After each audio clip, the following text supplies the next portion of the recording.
Alrighty, so remember last week where I said that I was going to do a rare review where I look at all 14 games that happened in that match week? Well, seems like I'm going to do it again this time. And a lot of that has to do with the fact that I actually went ground hopping yesterday. And also, not to mention, this is going to be very difficult for me to do. Not just the fact that, I got 14 games to talk about, but my voice is kind of a little bit shot because of the fact that I've been suffering a bit of a dry cough. But nevertheless, as the old saying goes, the show must go on. We have to review these games, and that this is also going to be the last time that we're going to be reviewing MLS game till August 20th, as this is also the last match week before we have officially hit the well, at first the All-Star break in terms of the All-Star game happening this midweek, and then we get the Leeds Cup that's going to be starting on Friday next week. But that being said, let us actually get to the first game. And actually, did I say Friday of next week? I meant Friday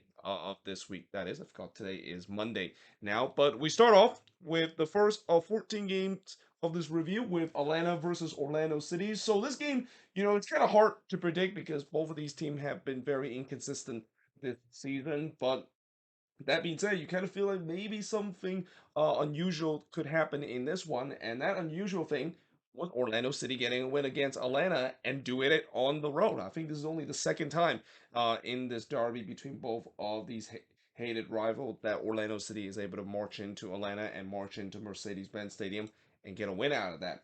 Now, early on, Pereira did have the first shot of the game, but he was denied by Guzan just 1 minute in, and then Sadic missed wide from close.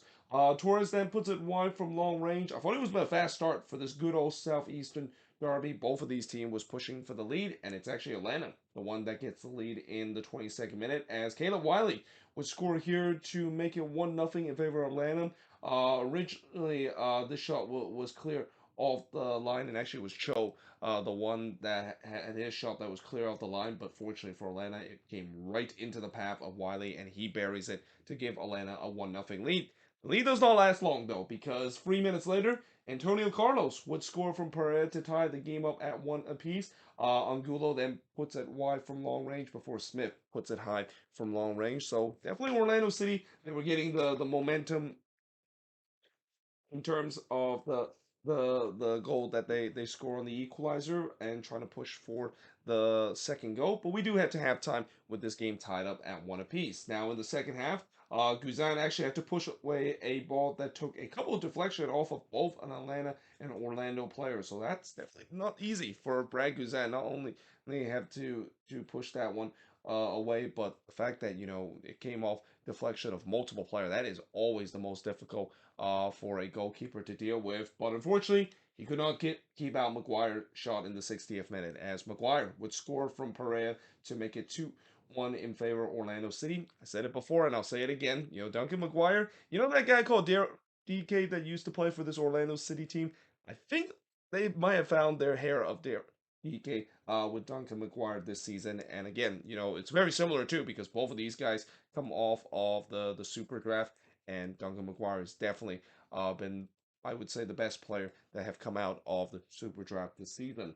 Etienne did try to respond instantly, but he missed wide, and then Enrique actually struck the post on the header, so Orlando almost made it 3-1 if it wasn't for the post. Rosado then puts it high from long range, and really as the time winds down, it looked like Orlando was shutting up shop. It looked like this was your typical Oscar Pereira team, just kind of bunker in and just look to hold on to the lead.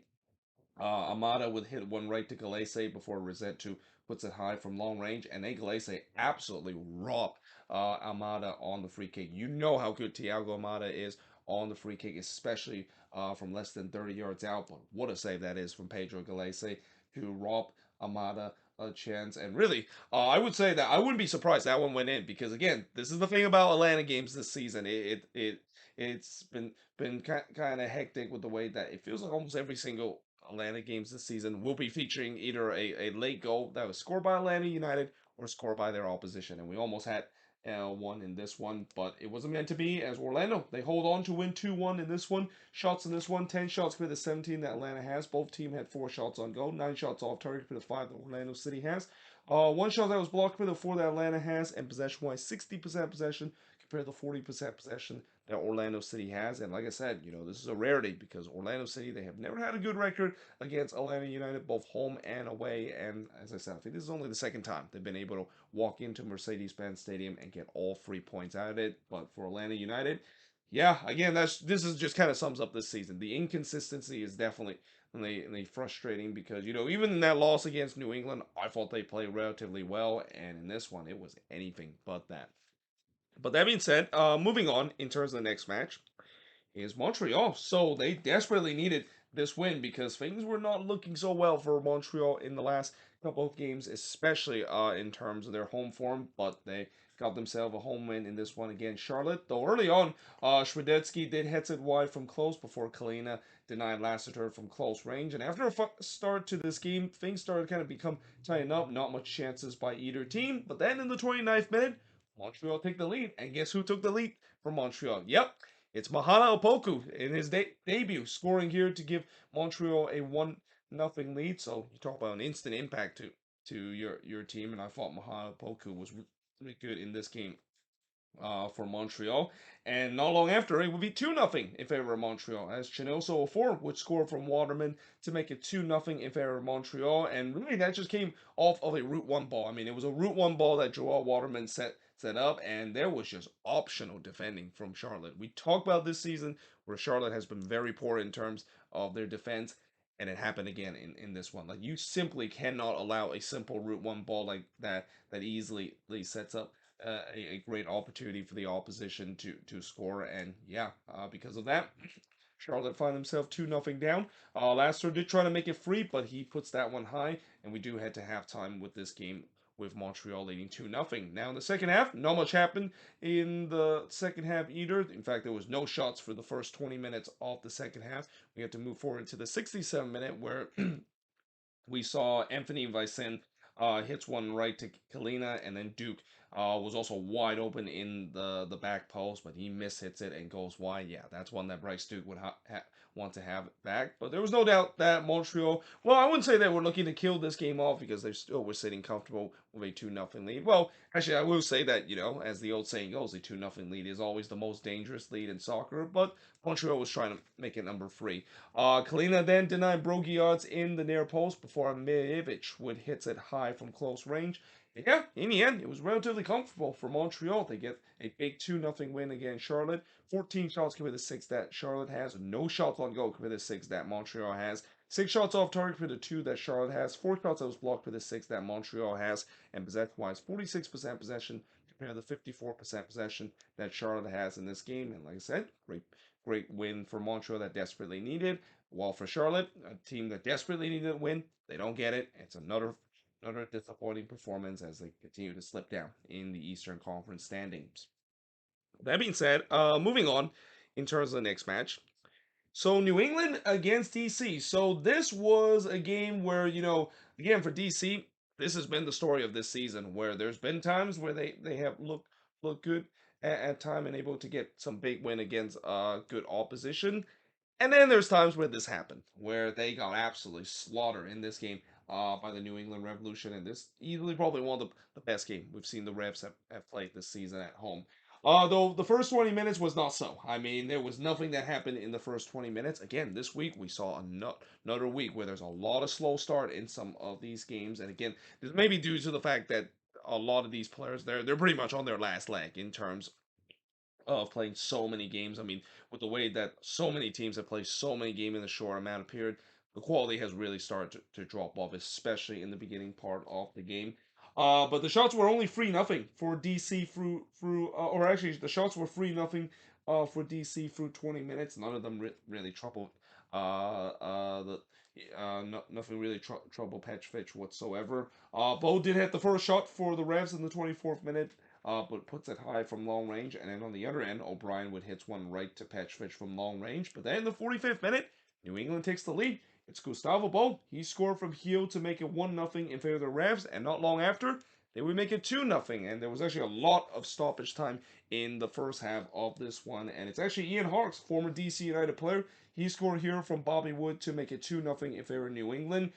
This was just a terrible giveaway from Tyler Miller. And again, Kyler Miller, I mean, I don't want to say that he could potentially be the worst All-Star player in MLS history because of the way that it's just been a disastrous season for Todd Miller doing his time with DC, and really the only reason why he's been picked is because Wayne Rooney is coaching the team, and he really want to have his goalkeeper be in this one. But yeah, this was just absolutely horrendous from Tyler Miller, first with a terrible giveaway, and then just got caught in the wrong position as Harks was going through. Like he just, I don't know why he stay up high up the pitch. He should be scrambling back to trying to get back on his line. He doesn't. Hart basically chipped him there, and that made it 2-0 in favor of New England. And heading into the second half, Harks loved to score against his former team so much, he did it again. And in the 49th minute, he scored this time from Bowl to make it 3-0 in favor of New England. Now that one was actually a lovely 1-2 combination from the Revs. Again, the Revs attack, they were hitting on all cylinder in this one. Spalding then curls it just wide from close range before Heel puts it high from long range in the 54th minute, and this looked like it was a game that it was clearly getting out of hand. I mean, DC, there was just no defending to be found in this one. It was way too easy for New England to go for it on the attacking end. Miller then denied Bowl from long range before the post, denying Benteke and a rare opportunity for DC because they really didn't have a lot of chances up to that point. And then in the 72nd minute, it would be 4-0 in favor of New England, and it actually is an own goal that's scored by Brendan Hines-Ike that gets the fourth goal for New England, which again, that probably just sums up DC defensive displays. It's been poor at best in this game. Miller then denied Heel as he pushed that one onto the post. I mean, New England, even though they were 4-0 up, they weren't done. Like they were looking to try to make it number 5. Boma then puts it wide from long range before Petrovic denied Roberta. But DC actually got a second crack of it, and Dahome had a shot that was also denied by Petrovic. And you got to give credit to Georgi Petrovic. I mean, he hasn't had a lot to do up to this point, but he's making sure that he's going to earn another clean sheet and is making sure that why he is considered to be the best goalkeeper in the league this season, and probably is going to win the Goalkeeper of the Year award. And in the post, with denied Eastmere and the Revs the fifth goal in the 89th minute. And just to add insult to injury for DC, Mateus Click would get his second yellow card, and DC was down to 10 men for the last bit in stoppage time. But yeah, in the end, a dominant performance by New England in this one. They won 4-0 in this game. As the shots in this one, 19 shots for the 14 that DC had, 8 shots on goal for the 4 that DC had, 7 shots off target for the 6 that DC had. Both team had 4 shots on his block, and possession-wise, 58% possession compared to the 42% possession that DC has in this one. May be doing a lot of that because I'm trying to keep my voice not going absolutely shot in this one. But yeah, again, dominant performance by New England in this one. And in some way, it's not a big surprise because, if there's one thing the Revs has done so well this season and what Bruce Arena team has done so well this season, they've been able to beat teams at home that they should be able to beat. And DC, well, it's a team that could be a little bit tricky because if DC are feeling it, they can definitely put a little surprise against their opposition. But clearly, was not this was not the night for DC. I mean, it was just a stomping by the New England Revolution in their chase in terms of chasing down FC Cincinnati for that Supporter Shield standings. With that being said, moving on in terms of the next match is the Union and NYCFC. So the rematch of the Eastern Conference Final that we saw last season, where NYCFC looking to try to get their revenge against the Union, and they don't get it in this one. Early on, Parkswood heads it high from close in the 7th minute, as I thought it was NYCFC, the team that was on the front foot, but not much really happened in this game early as well. Blake did deny Parks on the header, but then in the 23rd minute, Jose Martinez, all of a sudden, started to score some bangers kind of go, and he scored here from Sullivan to make it 1-0 in favor of the Union. Again, this one was just coming off of a lightning counter attack where Martinez absolutely struck that one well off the set. Well, not off the set piece, but on the volley. But yeah, again, Jose Martinez, all of a sudden, I mean, that goal that he scored a couple of games ago has really makes it him realize that he's not just gonna be a guy that does the dirty work. He's also gonna be a guy that's gonna score some bangers, kind of go as a holding midfielder. But in the 34th minute, Sullivan did look to try to get his look for the second goal for the Union, but he is denied by Barraza. The momentum was all with the Union. They were looking to trying to get the second goal, but we do head to halftime with the Union leading 1-0. Now in the second half, Gastag would hit it wide from close before O2 puts it wide from close. Rodriguez then fires it high from the free kick, and then Parks miss it high on the free kick as I thought NYCFC would start to look to get this equalizer, but instead it's the Union getting the second goal in this one. It's Chris Donovan scoring his first career MLS goal here. I forgot to mention that on the board, but really he can thank the miscommunication between Tavon Gray and Barraza. I mean, both of those players kind of ran into each other, and Donovan was there in the right place, right time. Take that one away, slots it into the empty net for his first career MLS goal. So yeah, that made it 2-0 in favor of Union. Little did we know that that would be a big goal too, because after Jason struck the post from close range, he would be on the score sheet just 2 minutes later. So all of a sudden, things were getting a little bit nervy. If you're a Union fan, you could hear that nervy energy inside Subaru Park as the Union was trying to hold on to the lead. And in the fourth minute stoppage time, Blake would deny Pereira in the back post. And again, it's so great for the Union to have Andre Blake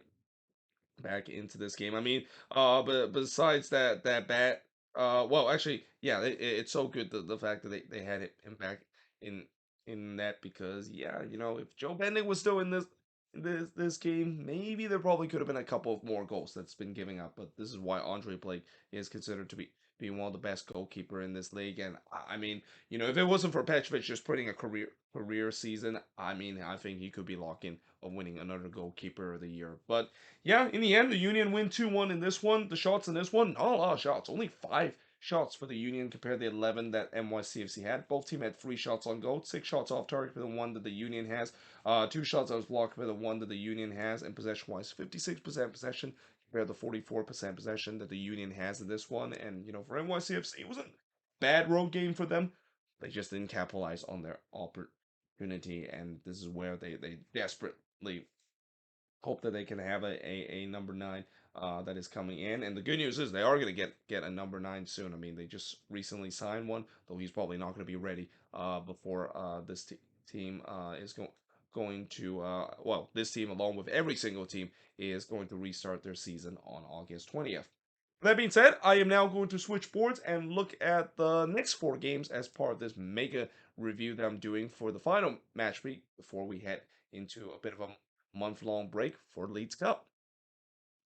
So moving on in the next game, we got the Chicago Fire and Toronto FC, and I think the scoreline clearly was closer than what this game indicated. The fact that it was a game where the Fire probably could have scored a couple of more goals and didn't have to rely in the 90th minute to finally getting their much deserved winning goal. Though that being said, they almost did a very Chicago Fire moment in stoppage time in this one, and we'll get to what that is. But early on, 16 minutes in, Gutierrez would fires it high from long range before Johnson would deny Herberts from close range. This was probably the best game that Sean Johnson has played for TFC this season, and it kind of looked like the old Sean Johnson that we saw during his time with NYCFC. But there was no doubt the Fire was on the front foot. They were looking for the opening goal. Shaqiri did try to curl one in, but he puts that one wide, and then Navarro puts it high from close in the 37th minute. But we do head to halftime with this game scoreless between both of these teams.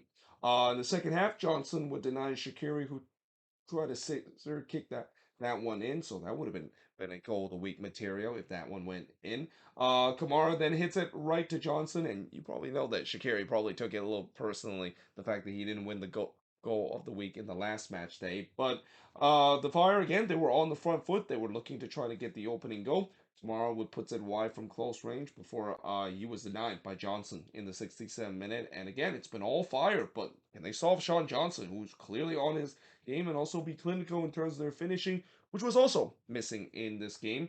Though on the other end, Brady would deny Cervania on a rare opportunity for TFC, and that's kind of a reminder for the Fire that yeah, as dominant as they have been, yeah, TFC if they can just get one, they may be in for the steal in this one, especially Sean Johnson, maybe for the steal in this one, trying to steal a draw or even a win for this Toronto FC team that desperately needed.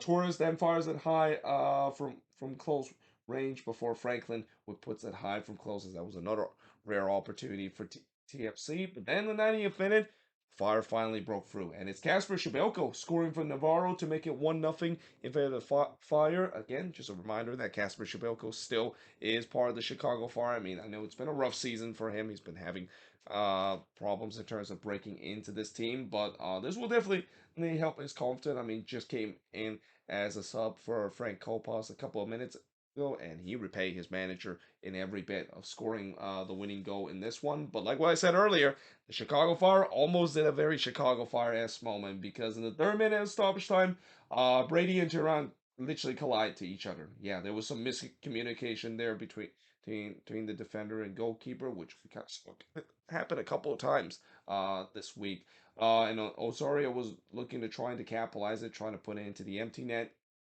but he couldn't do so. So yeah, the Fire they got left off the hook badly in that one. I mean, that was almost a very Chicago Fire-esque moment. I think if the Fire was not on this hot streak that they've been on in these last couple of games, that probably would have happened. That would have been in the back of net, and it would just sums up the season for the Chicago Fire, and really the past decade for the Chicago Fire itself. But instead, they stay hot and they win 1-0 in this one. It's the fifth win that they had in the last 6 games and have now risen all the way up to eighth place in the Western Conference, or not the Western Conference, the Eastern Conference, that is. Shots in this one, 12 shots committed, 11 that TFC had, 1 shots on goal with a 5 that the Fire had, 7 shots off target with 5 that TFC had, 5 shots on the block with a none that Chicago has, and possession-wise, 50% for both of these teams. That being said, moving on in the next match, Minnesota and LAFC. So it's almost like it's been a given, the fact that whenever Minnesota play against LAFC, especially at Allianz Field, it's going to end in a draw. And it's especially going to end in a 1-1 draw because it's been a long time I remember the Loons able to beat LAFC at home. And although I thought that this was an opportunity to do so because, they play relatively well in that game against Houston. Well, actually, not just relatively well. That was probably one of the better performance in terms of finishing in that game against the Dynamo. Well, looks like regular program resumed in this one, where finishing for the Loons was just as good as in terms of the number of home wins that they have so far this season. Now, early on, Dotson would hit it just wide from close before Trap would put it wide from long range. McCarthy then robbed Longwane from close range, as I thought the Loons were on the front foot. They were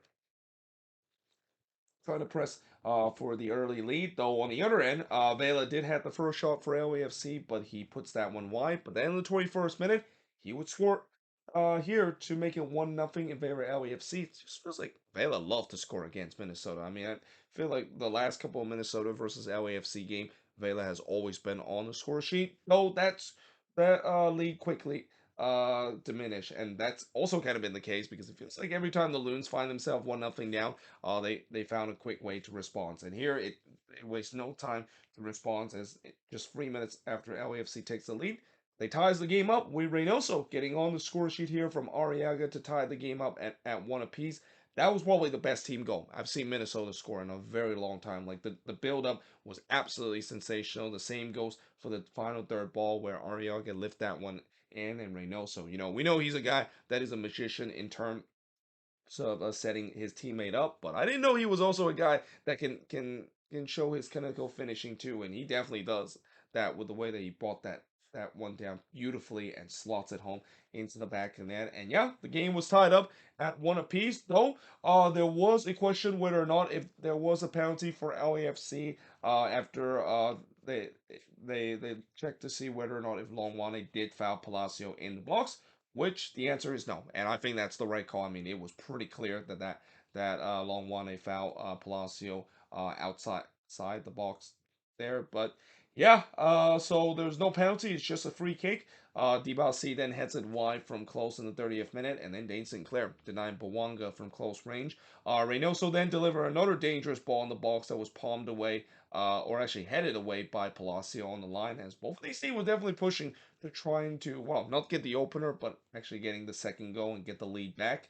Pookie then missed wide from long range in the third minute of stoppage time, but we do head to halftime with this game tied up at one apiece. Now in the second half, it was kind of a flat start to come out of the game. Neither of these teams really did much going for it on the attacking end. Pookie that puts it wide from close range before Longwane. Yeah, I think this shot kind of sums up the season for this Loons team. I mean, just again, he was wide open with in the back post. All he had to do was just put that one on target. That would have been 2-1 in favor of Minnesota. And he absolutely scuffs it. He puts it into the wonder wall, and as soon as I saw that missed chances, Amy wrote, "Yep, the Loons are not getting the second goal." I mean, this is one of those nights where the finishing has just been absolutely horrendous, and that they're just getting snake bitten in front of goal. And then Boanga would puts one right to Dane Sinclair before Hollinshead would puts it just high. And I thought LAFC was looking for the steal. Like they were actually pushing late to try to get all 3 points. And I thought this would be the most Minnesota kind of thing for them to concede a late goal, despite they were the better team throughout this game. But fortunately for them, it didn't happen. But unfortunately for them, they still stuck with just 2 home wins this season, with a 1-1 draw in this one against LAFC. Shots in this one, 17 shots for the 12 that LAFC had, but only 3 of them was on target. Again, very Minnesota. The way that this season that they outshot their opponent, they put up good number in terms of the shot total. When you look on the shots on goal, that just kind of sums up why they have been struggling at home, and just also why they're struggling this season in terms of the standings. Like if they can just at least put half of their chances away, this team should not be fighting for just being in a playoff conversation. 2 shots on goal compared to the 3 that Minnesota has. 9 shots off target for the 8 that LAFC had. 2 shots that was blocked for the 5 that Minnesota has. And possession-wise, dead even at 50%. And for LAFC, they'll take it. I mean, it's not easy for them to go to a road game in such a short rest and able to get a win, but they'll take that result. But for Minnesota, again, another missed opportunity. We've seen this happen so many times this season, and while I thought the with Timu Puki coming in will kind of solve this issue, maybe that might not be the case. I mean, I'm not saying that Puki had a bad game. He had a decent one in this one, but again, it just feels like they're every time I thought that maybe they can break through, finally they put a big number, and then the very next game they decided to not do that. But at least I will say that maybe that's an improvement, because I think in the beginning of the season it was just constantly where they dominate their opposition and they aren't able to put away their chances. Whereas now it's kind of inconsistent. It's like one night they look very clinical, and then the very next night they just look like they're back to their old self of just putting so many chances and unable to put it away. That being said, moving on in terms of the next match, is Cincinnati versus Nashville. So this game, of course, was delayed, and it's unfortunate that this game was delayed, because I think this is definitely one of the more anticipated game. And again, I said this before, when Nashville played against Cincinnati earlier this season, I would kill to see this in the playoffs. I mean, this is always a matchup that I think is going to deliver, and it definitely delivered in this one. Now, early on, as I mentioned, the game was delayed to 8:32 due to inclement weather, but despite the fact that the kickoff was delayed, by the time the game resumed, it was completely packed. Like the buzz was in the stadium. It just felt like it was a playoff game in this one between both of these two really good teams in the Eastern Conference. And Cincinnati thought that they got the opening goal in the 7th minute as Acosta puts it into the back of the net. The problem was, they did go to VAR to see whether or not if Lucho Acosta actually fouled Zimmerman as he was in on goal, and the answer was yes. And I think in the end that was the right call. You can clearly see there was a foul that was committed when Acosta basically picked Zimmerman pocket, but Nashville got left off the hook there. I mean, and that is not very often. You see Walker Zimmerman commit a WTF turnover here, and again they got bailed out by VAR because of it. Haglund then hits it wide from the corner, as in the 27th minute, the first shot for Nashville came, and it saw Mukhtar fires it high in the 27th minute, but then in the 31st minute, on their second shot, they scored. It's Walker Zimmerman scoring here to make it 1-0 in favor of Nashville. So from almost giving up the first goal and gift wrapping Cincinnati of the first goal to actually scoring the first goal. I mean, that must be a wild first 31st or 31 minutes for Walker Zimmerman. But again, it really was kind of against the run of play, and really a goal that it was not a great goal for Salatano to concede. I mean, this was just an easy the catch from Cross that was delivered in, and Salatano just spills it. And I gotta say, Roman Salatano, he hasn't looked as good as he was last season, and that maybe could be a concern for the Cincinnati team because as much as I know Cincinnati has been very good this season, with the way that Salentano hasn't looked as sharp as he had last season, maybe that might be a little concern. Now, I'm not saying that he's been absolutely horrendous this year. I think he's still good, but definitely not as good as what we saw last season during his time, his first season with Cincinnati. With that being said, the good news for Cincinnati, despite finding themselves 1-0 down, it didn't take long for them to tie the game up, and they had a chance to do so as a penalty was given to them after Mule handballed it in the box in the 40th minute, and Alex Mule knew it too. It was a penalty for Cincinnati. Acosta basically had another chance to get the first goal for Cincinnati, this time from the spot, and he made no mistake of it. He ties the game up at one apiece, and we do head to halftime with the same scoreline. Now in the second half, Willis would deny Vasquez from close before Leao would puts it high from long range. I thought not much really happened in the second half. I mean, I thought it was kind of tightly contested affair again. You had a sense that this had that playoff atmosphere with the way that it was tightly contested. Neither of these team really want to give up too much and really want to open themselves that much. But then that's when we see the turning point of this game, because in the 68th minute it all started when Taylor Washington get himself a second yellow card, and the referee almost forgot that Taylor Washington was already on yellow card. And I think because of the fact that he kind of forgot that he was on a yellow card, and he had to get his linesman some help to realize that he was already on a yellow card, is the reason why I think he kind of gave it there, because the way that when I look at that second yellow that was given to Taylor Washington, it was very soft. It definitely didn't look like it's worthy of a second yellow card. But again, maybe one that would not be soft if the referee thought that that was only the first yellow. So yeah, very unfortunate there for Taylor Washington, and very unfortunate for Nashville. But it gets worse for them, because in the 70th minute, Fafa Pico would get himself sent off, and this time it was also a second yellow card, but this time it was even more.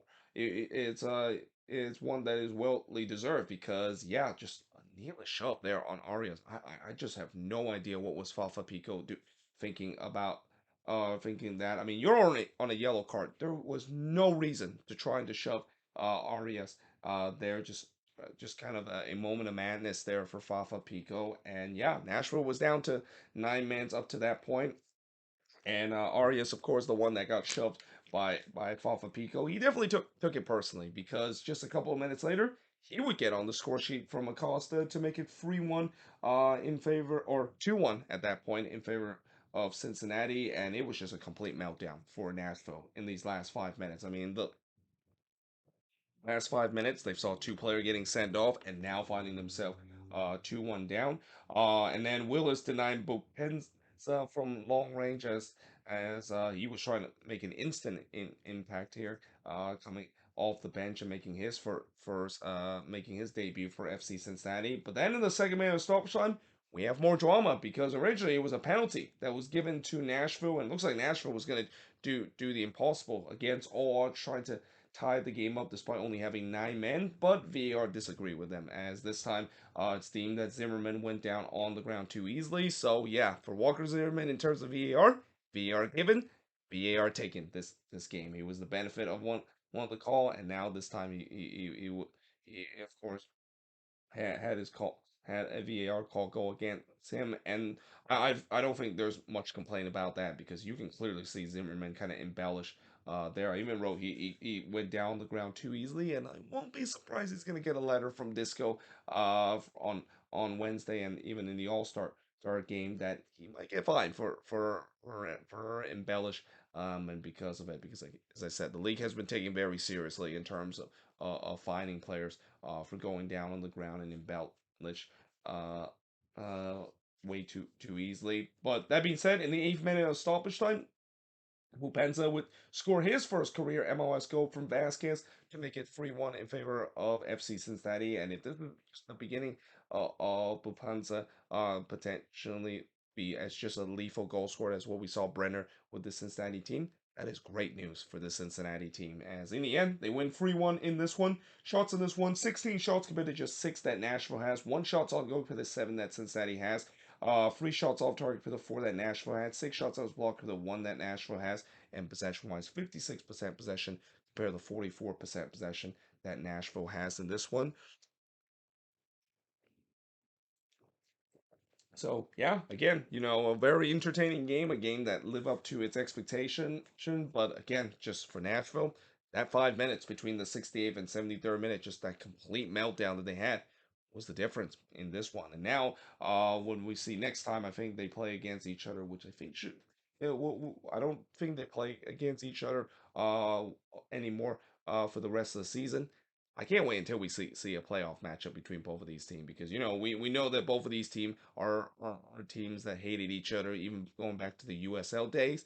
Now let's see it in the MLS playoffs and see how this game will turn out to be. But that being said, moving on into the last game on this board, is St. Louis and Inter Miami. So this is going to be the last game for Inter Miami before the Messi mania is going to take over this team, and this squad is definitely going to be changing big time by the time they take a on the field for an MLS game once again. But before that, they have to suffer their usual kind of punishment of seeing, or at least that's kind of the usual punishment for Miami fans, is seeing their team just kind of did nothing in a game. Just kind of had to do an automatic L in this one against St. Louis, as it was pretty clear St. Louis was by far the better team in this one. In fact, they probably could have made it 5 or 6-0 in this one if it wasn't for Drake Calendar at least keeping the scoreline a little bit respectable in this one. Now, also, not even a second into this game, Tony Husband already have a Messi mention. Again, if you were coming into this game and if you were doing a drinking game in terms of how many times Lionel Messi will be mentioned during the broadcast, just don't. I mean, just for the sake of your health, do not do a drinking game because there was a lot of Messi mentioned, and I won't actually keep track of how many there was, but I'll just say that there was a lot of that. But not much has happened in the first 23 minutes in this one. In fact, in the 23rd minute, the first shot of the game, see, Vasquez hits one right to counter, and that actually was count as the first shot on goal. The first shot for Miami did see Kamaski puts it wide from close in the 26th minute, but then in the 28th minute, St. Louis takes the lead. It's Adeniran. He scored from Vasquez to make it 1-0 in favor of St. Louis, and that came off of a set piece and came off of a corner. I think this season Miami has conceded the most goals from a corner, and it's not a big surprise why that is the case because, yeah, there was not great marking there from Miami, and this also won't be the last time they concede a set piece goal and a corner goal in this one. But in the 35th minute, Dan ran to try to score his second goal, but he hits it right to Calendar before Calendar would deny Stroud from close range. It was all St. Louis. Like they were in complete control of this game. They were pressing for the second goal. Calendar would then deny Stroud from close range, but then in the 40th minute, Parker would score. He scored here from Azel Jackson to make it 2-0 in favor of St. Louis. And once again, it came off of a corner. Like you cannot allow Tim Parker to have that much space in the box and expect not to concede. And yeah, Miami paid the price for it. It's 2-0 for St. Louis, and that would be the scoreline heading into the second half. Now in the second half, Fry did have a shot that was actually just saved off the line by Berkey, and there was a debate whether or not if this ball actually crossed the line. I mean, it was very, very close. Fry then hits one right to Berkey before Campana would hit one right to the side netting, and it was a promising start for Miami. I mean, 2-0 down, they could easily just phone it. They were trying to at least get one back to make this interesting. Shroud then hits one right to counter before Leuven hits one right to counter. By the way, Edouard Leuven back in the starting 11, and it's no surprise that this St. Louis team has looked much better on the attack. I mean, I think during the time when Leuven was absent because of injuries, you can see it definitely took a hit in terms of the playmaking for this St. Louis side. But there was no doubt that they were retaking the control of this game. They were looking for the third goal. Ostrak would hit one right to counter before in the 78th minute. Pompeo would hit the side netting, but then in the 80th minute, Leuven would get on the score sheet, and what a wonderful free kick that was from Edouard Leuven to make his return with the St. Louis team and made it 3-0 in this one. And then Nowinski trying to make it 4-0, but he hits one right to counter, and yeah, in the end, St. Louis was able to win 3-0 against Miami, and again for Drake Callender, I gotta feel bad for him because he got completely hung out to drive by this defense, despite the fact that he had an incredible game in this one. And again, it's kind of the only reason why this wasn't at least 5 or 6-0 in favor of St. Louis. And the shots kind of tells the story. 19 shots with the 10 that Miami has, but 11 of them was on target compared to 3 that Miami has. Both teams had 4 shots off target. 4 shots that was blocked with the 3 that Miami has, and possession-wise, 64% possession compared to 36% possession that St. Louis has in this game. And like I said, for St. Louis, this was pretty much obvious that they were going to get the win over Miami, and that for Miami, at least this is the last time that they have to worry about the fact that their team just kind of came into to a road game and was just basically like getting their ass kicked. Because now with Messi coming into this team, you would assume things are going to get better, right? I mean, let's not kind of pay attention to how their defense is still a big problem because hey, after all, Messi is here and he's probably gonna try to do every way to will this team to at least win games by a crazy scoreline and maybe get this Miami team somehow miraculously make it into the playoffs. With that being said, I am now going to change boards and look at also the next 4 games as part of this mega review to finish off the review of the last match day before we head into this League Cups break. All right, so next up we got Austin and Sporting KC, and Austin, well, they bounced back after a tough loss that they had against Vancouver. They bounced back with a 2-1 win in this one against Sporting KC, and really, they only need 2 minutes in terms of scoring those 2 goals. That turns out to be the difference in this one. In fact, all the goals was actually scored in the first half and in the first 35 minutes. In the 10th minute, Keller would hit it high from close range as I thought Austin was on the front foot and looking for the opener, and they do get the opener in the 17th minute. It's Jarzy's artist that gets the opening goal to give Austin a 1-0 lead.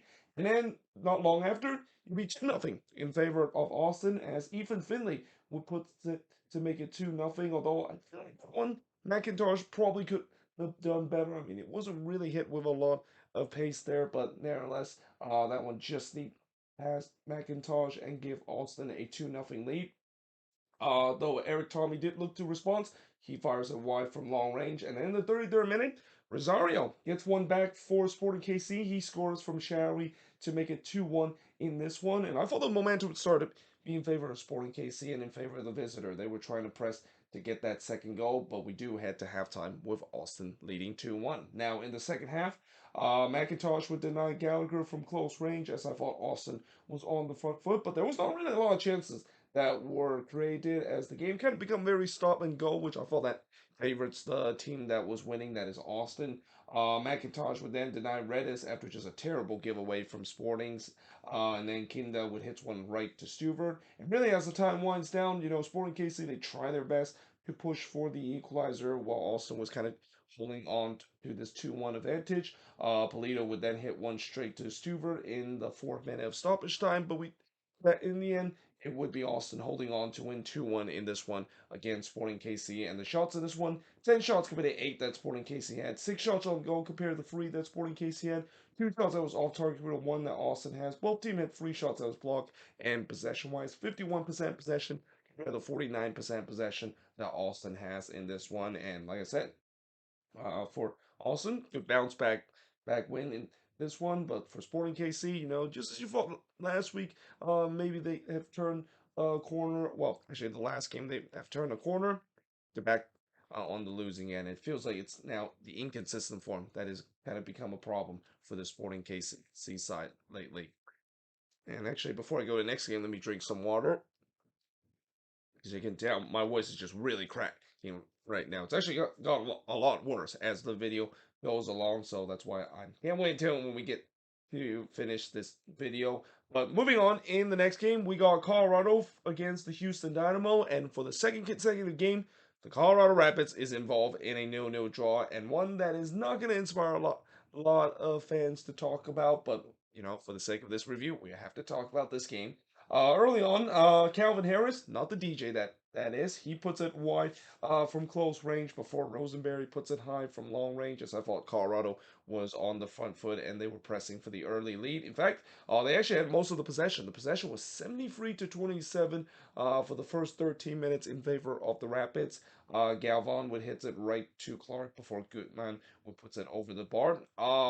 In the 24th minute, there was actually a shout for a penalty for Houston, and they actually did go to VAR to see whether or not if Brian Acosta actually handballed that one in the box. Now, originally, that's what we thought that they were going to look at, but it turns out they were actually looking to see whether or not if Ivan Franco was actually in an offside position before Acosta handballed it, and they said yes. And that, of course, is the right call because you can clearly see Franco was in an offside position, and that I thought Acosta got away with this one because I didn't really get a good look at the handball, but it definitely looked like in some ways that Costa did touch that one. But like I said, that pretty much looked like because of the offside. And yeah, the Rapids kind of got away with one there, and that Houston unfortunately wasn't able to get a penalty against the run of plays. In the 27th minute, Quinones did had the first shot for the Dynamo, but he hits it right to Yarbrough before we go for a long period of time where not much happened in this game. Uh, that would kind of be a case throughout the remaining part of the first half and also into the second half too. Because as we head to halftime 0-0 in the second half, once again, not much happened in the first 15 minutes. In the 60th minute, Franco tried to chip it over Yarbrough, but Yarbrough was able to palm it away for Clark with denying Barrios from close range. Bassett then hits one right to Clark before in the 88th minute. Yarbrough would deny Bear as that was really the best chance we had in the second half. And yeah, in the end, it ends in a 0-0 draw. I believe this is now the 23rd 0-0 draw that we've seen so far this season in MLS, which I've heard that actually ties the record or now broke the record for the most no-no draw that we've seen in a single season, which I don't know if that's actually correct. That's what at least I heard according to sources that that's the case. I mean, that can't be it, right? I mean, I know we're almost 2/3 of the season done, but yeah, I mean, it's hard to believe that 2/3 of the season and we already broke record for the amount of no draws, and I think that's also just shows you the fact that yeah, we are definitely seen some teams that are pretty bad in terms of the attack, and Colorado, of course, is one of those teams that have just had a lot of problems this season in terms of scoring. But in general, it's also kind of just tells you how some of these kind of games that has been playing in a short amount of time, maybe that doesn't really spring a lot of good things, especially with the way that teams are playing so many games and they just don't have the energy to try to attack and score goals and so forth. But nevertheless, obviously, I don't think this is a game that, as I mentioned, not anyone's going to remember, and especially for both of these teams, I don't think they're going to be happy with this result either. I mean, for the Dynamo, as I said, this was really the opportunity for them to get a road win. I know they struggle on the road, but against a Colorado team that have only got one home win this season, you got to say that they had to take advantage of it, even if they are also on their third game in the past 7 days. And for Colorado, I mean, there's not much I have to say about it. I mean, this team is in see you next season mode, and I'll tell you what, I'll give credit to a lot of those Rapids fans that have been attending the games. I mean, they've been getting a pretty good attendance in these last couple of games, which is kind of surprising considering the product that's put on the pitch. It's been poor at best in terms of how things, but they're still showing. Man, you got to give a lot of credit to those fans, even though the product that they've seen from their team has been just absolutely horrendous. But moving on, in terms of the next match, so I forgot to write the timestamp of the other game, but we'll move on to the next one. We got RSL versus the New York Red Bulls, and yeah, for RSL, they are definitely on the move. I mean, as I mentioned before, I really think this is a team that they could really charge up the table because when you look at the players that they have both on the attack and on the defensive end, this team can definitely make a run in that. That Chicho Arango signing has really raised the ceiling. And even though he didn't get on the score sheet in this one, the supporting cast definitely showed up big time in this one too. And it all started in the second minute as Diego Luna would score from Savarino to give RSL a 1-0 lead before Arango looked to try and to get a second, but he puts it wide as he was in on goal. It was a strong start for RSL. They were looking for another. Though the first shot for the Red Bulls did see Harper puts it high from close range for Carmona, who puts it wide from close in the 14th minute. In the 27th minute, Arango would miss wide in the near post, and then Burke was in on goal here, and yeah, this is one that Burke would like to have back because he tried to chip McMath as he was in on goal, but he puts that one wide. I mean, that's one that he's got to put on target or put into the back of the net. But I also thought that probably shouldn't have happened if RSL didn't turn the ball over for cheaply in their own half. I mean, it came off of a terrible giveaway. They really got away with one there. Severino then puts it wide from long range before Gladwin heads it wide in the 34th minute as RSL was pushing for the second goal again before halftime. But we do head to halftime with RSL leading 1-0. Now in the second half, Harper would puts it wide from close range, but in the 53rd minute, RSL finally got that second goal, and it's Diego Luna again. I mean, this kid is definitely a stud, and I won't mention exactly how RSL, of course, get him in the first place, but yeah, he scored here from Maswowski to make it 2-0 in favor of RSL. Van Zier did try to respond for the Red Bulls, but he hits it right to McMath. Though I thought the Red Bulls started to kind of got back into this game. I mean, there was definitely no showing quits of this team. They were pressing back and looked to get one back, and they do. In the 80th minute, it's Frankie Amaya. He scored from Duncan to make it 2-1 in this one, and you're just thinking, well, maybe the Red Bulls can actually come back, and maybe there's maybe some nervy energy inside the right. Nope. In the 81st minute, Savarino scores from Oviedo to restore that two-goal lead for RSL, and that pretty much was the final action. As really, that goal was the dagger for the Red Bulls. They never really established any momentum, trying to get one back again, and RSL kind of cruised in the last bit. And yeah, in the end, RSL 3-1 win against the New York Red Bulls. Shots in this one, 9 shots for the 13 that the Red Bulls had. Both team had 4 shots on goal. Both team had 5 shots off target. No shots that was blocked for the 4 that the Red Bulls had. And possession-wise, 56% possession compared to the 44% possession that the Red Bulls has in this game. And not only the fact that RSL has been playing very well in the last couple of weeks, but the biggest thing that has to be a huge sign of encouraging.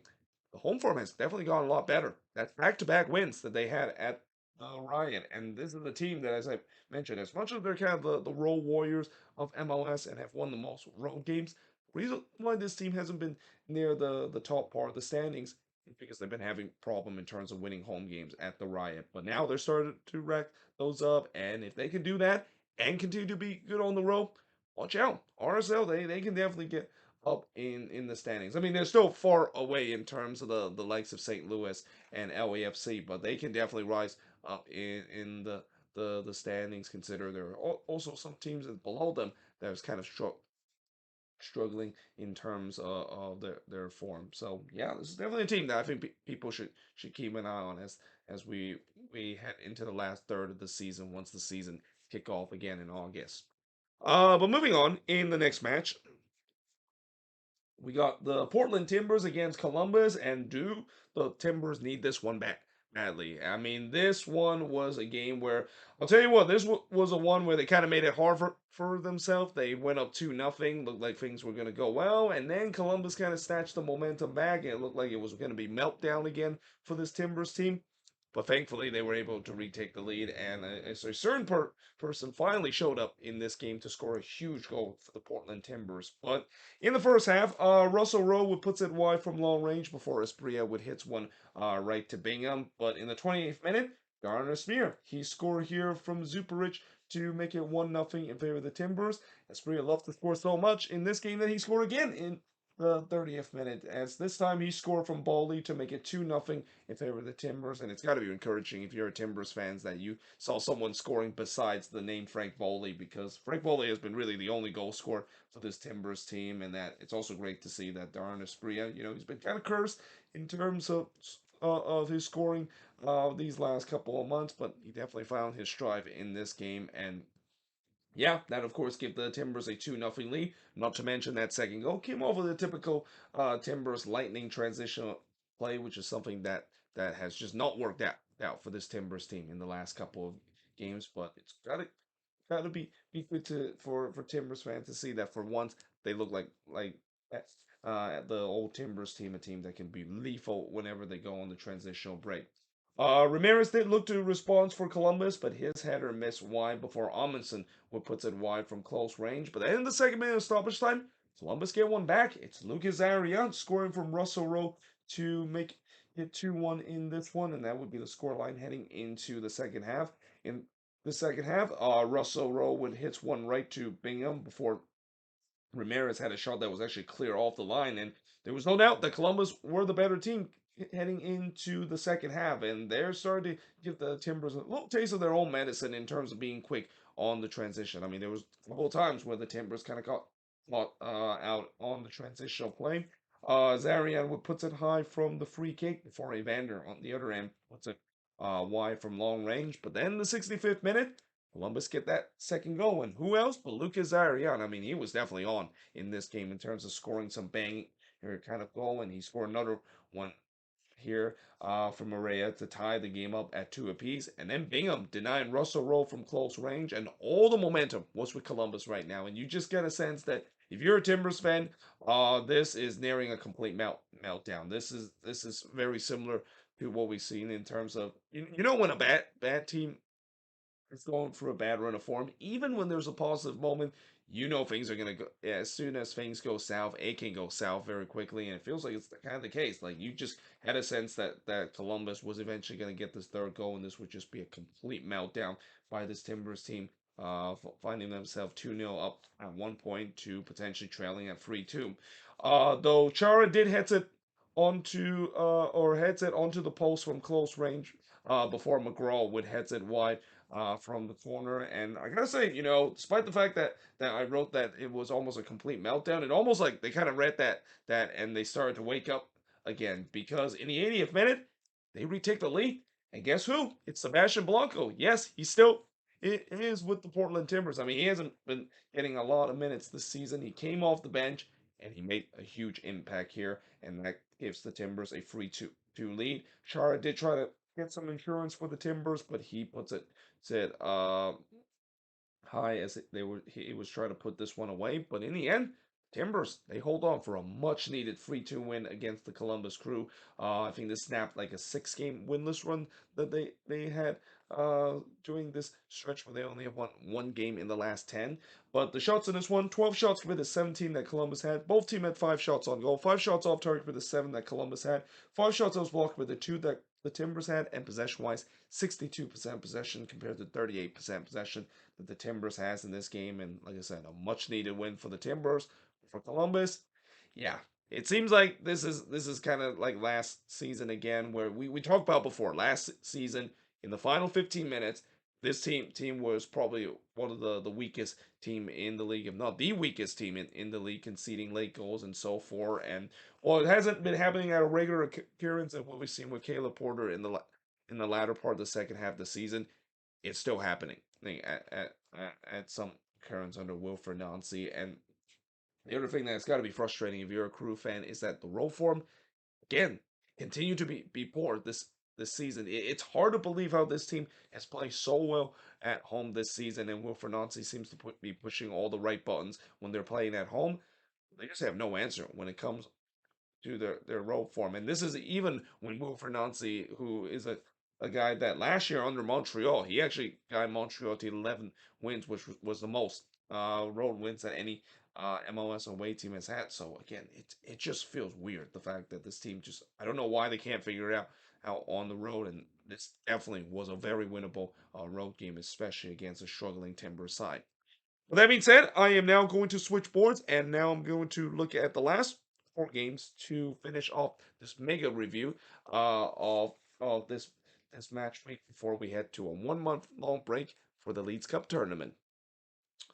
All right, so while my voices is definitely on its last leg, let's actually now finish reviewing these last 2 games as part of this mega review, and move on to Seattle taking on FC Dallas, and while their Cascadia rival to the south getting a much needed win at home against the Columbus Crew, Seattle Sounders were trying to do the same thing against FC Dallas, but they don't get it. They get a 1-1 draw in this one, and really this game kind of is just sums up the problem the Sounders has been having really for the past 2 months or so, where the attack is just absolutely stale and they just also can't finish. In the first half, 17 minutes into this game, yeah, nothing happened. Let's move on into the 18th minute. The first shot of the game, seed Alex Rodon hits it high from the cross before Rusnak hits it wide off the set piece, and then the post denied Rodon from close range in the 22nd minute. As I thought Seattle has got things going, they were looking to try to get the opener. The question is, can they do so? Because that's been a problem at times where, as much as they have put a lot of pressure, they just aren't able to put away those chances. Kamungo then had Dallas for a shot, but he hits it right to Fry. But then in the 32nd minute, Seattle does get the opening goal, and they can thank FC Dallas for that because Sam Junker unfortunately scored an own goal here to give Seattle a 1-0 lead. Problem is that lead didn't not last long. It only lasted 10 minutes as Kamungo would score from legit to tie the game up at one apiece. I gotta say, Bernard Kamungo, he's definitely has developed a habit of being the goal scorer for this FC Dallas team, and there was sign that that was the case when he came in and make some appearance for this FC Dallas team, and I won't be surprised they might be starting him more often because again, this is a Dallas team that have really struggled to score goals, and I mentioned the fact that this game, of course, had a case of being at 0-0. Well, even though it didn't end up to be a 0-0 resort, I kind of had a feeling it was going to be a low-scoring game between two teams that really struggled to score goals this season. But we do head to halftime with this game tied up at one apiece, and in the second half, not much really happened again in the start of the second half either. Pos did tip Reagan shot over before Rusnak puts it wide from close range as Seattle was pressing to retake the lead. And they almost had it in the 77th minute if it wasn't for Paul's absolutely robbing Morris from a point blank range there. Vargas then hits it wide from long range, and I just immediately wrote, looks like it's not going to happen for Seattle in this game either. I mean, just the finishing and the final ball just looked poor again for this team. And as a result, they had to settle for a 1-1 draw in this game against Dallas. Shots in this one, they actually outshot Dallas pretty badly. 17 shots compared to just 3 that Dallas had. Well, the shots on goal tells the story. Only 2 of them was on goal compared to 2 that Dallas had. 10 shots off target for the 1 that Dallas had. No shots as blocked for the 5 that Seattle has. And possession-wise, 60% possession compared to 40% possession that Dallas has in this game. And while I don't think neither of these teams will be happy in terms of how their attack went throughout the game, Seattle is probably going to be the more concerned because, again, this is another good opportunity against a Dallas team that have not been looking good, and they desperately need a win at home. They don't get it, and the struggle continue. They're actually now down to fourth place in the standings, and with the way that there are teams behind them that are trying to take their spot, they don't get things going. They can really start dropping down the Western Conference, and that is crazy to say considering what we saw in the beginning of the season of how this team was just such an electrifying team. It looked like the Sounders have bounced back in a big way in the beginning of the season. That has been gone. I mean, these last 2 months, that offense, at more times than not, has been doormatted, and yeah, they got to figure this out because if they don't figure this out, there could be a case that they could slip far enough where they might not even make it to the playoffs. But for FC Dallas. I mean, they're probably not proud of their attack either, but at least they got a point on the road against Seattle, which is something that they haven't had a chance to say that they've been able to do so for a very long time because it feels like every time when Dallas goes to Seattle and play the Sounders at Lumen's Field, it's always going to be an automatic L. But hey, this time wasn't an automatic L. They get a point out of this game.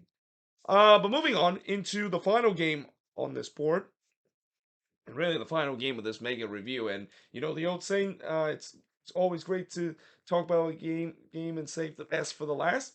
Well, that's kind of the case between the Vancouver Whitecaps and the LA Galaxy. And as I said before with the Vancouver Whitecaps, this is probably one of the most entertaining team to watch. And I think maybe besides St. Louis, this is probably the most entertaining team to watch right now in the Western Conference because the brand of soccer that Vanni Sartini has played, especially on the attack, has been really good. Now, the problem is their defense at times has been an issue, and this was also a game where, yeah, Vancouver, they almost blew a 3-0 lead in this one against the Galaxy, even when they were up a man for majority of this game.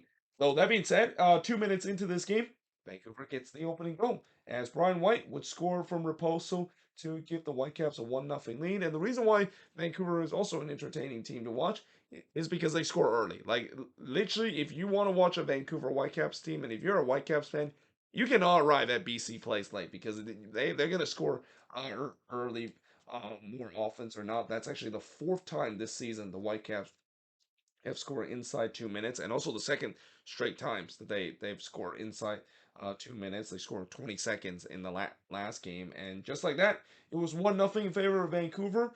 Gall did try to look for another, but he hits that one right to Bond.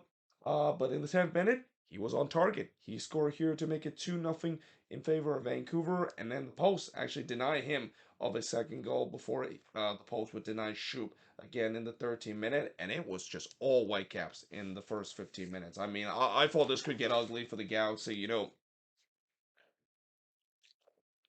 For a Galaxy team that, for the past couple of weeks where they have to look really well, this was definitely not one of those performed. This looked like the team that was still under Chris Klein, where they were basically a punching bag for opposition when they faced against them.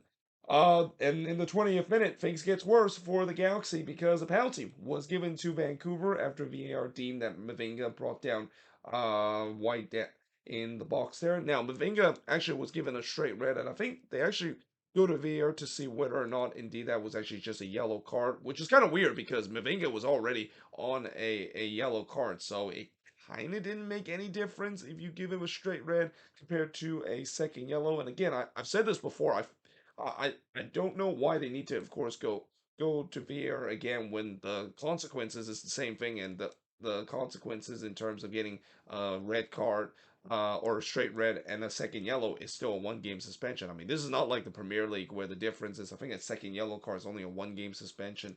Straight red is a 3 game suspension. So yeah, it's kind of weird that they did decide to take a look at again and change that. But nevertheless, Cole steps up to takes the penalty. He's not gonna miss that, and he doesn't as he puts that one away to make it 3-0 in this one.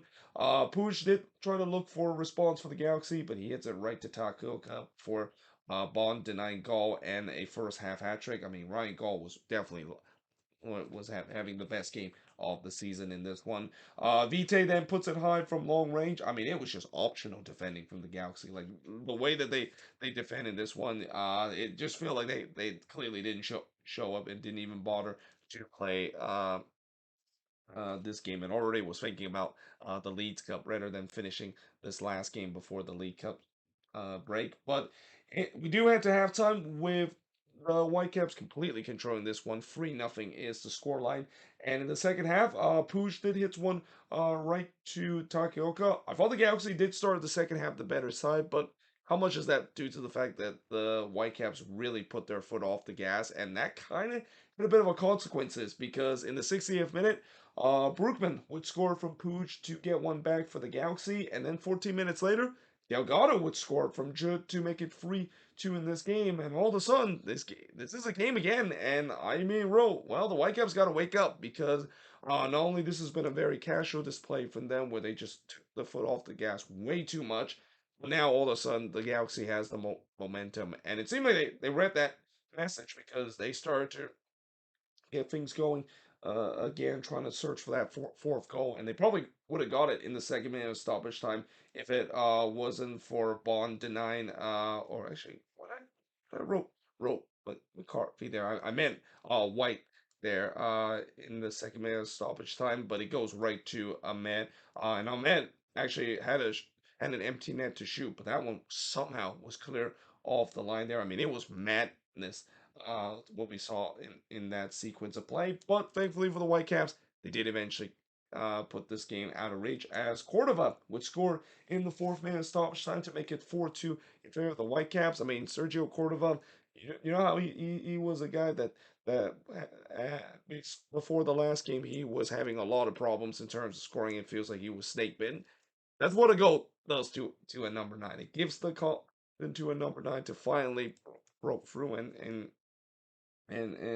take off the shackle in terms of in front of goal, and you can definitely see that Sergio Cordova is starting to be more confident, and that's great news for the Whitecaps too, because again, they've already have a lot of good attacking pieces, but if Cordova is going to start to get going, oh boy, this Whitecaps team is going to be even more fun to watch, especially on the attack. But yeah, anyway.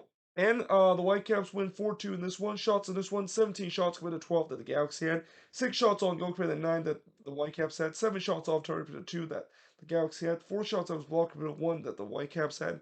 And possession-wise, 52% possession to 48% possession that the Galaxy has in this game. Woo! We made it! Made it to the end. And my voice, of course, completely sound like a robot right now, which is probably why that maybe might think about taking a day of rest of recording tomorrow. I mean, originally I was thinking about making the emotion index. I might actually push that back to Wednesday or even Thursday, depending on how my voice is, because like I said, it just sounds kind of like a robot right now with the way I'm talking. But either way, hope you guys enjoyed this video. If you do, make sure you guys leave a like, smash the subscribe button. As always, let me know in the comments below what do you think of this mega review. And as I said, now we finally get a Leeds Cup or get a break from MLS action and we get the Leeds Cup tournament. And as always, I will be doing review, and that means that I'm going to be basically doing review almost every single day because of the Leeds Cup tournament that is going on. And keep in mind, these are just going to be MLS game. If it's going to be an all Liga MX affair, I'm not actually going to be doing a review on that. But nevertheless, let me know in the comments below, as I said, what do you think of this video and all these 14 games that happened to wrap up the last match week before this month long break. But until then, hope you guys enjoyed this video. If you do, make sure you guys do like, smash the subscribe button. And yeah, I of course will see you guys next time.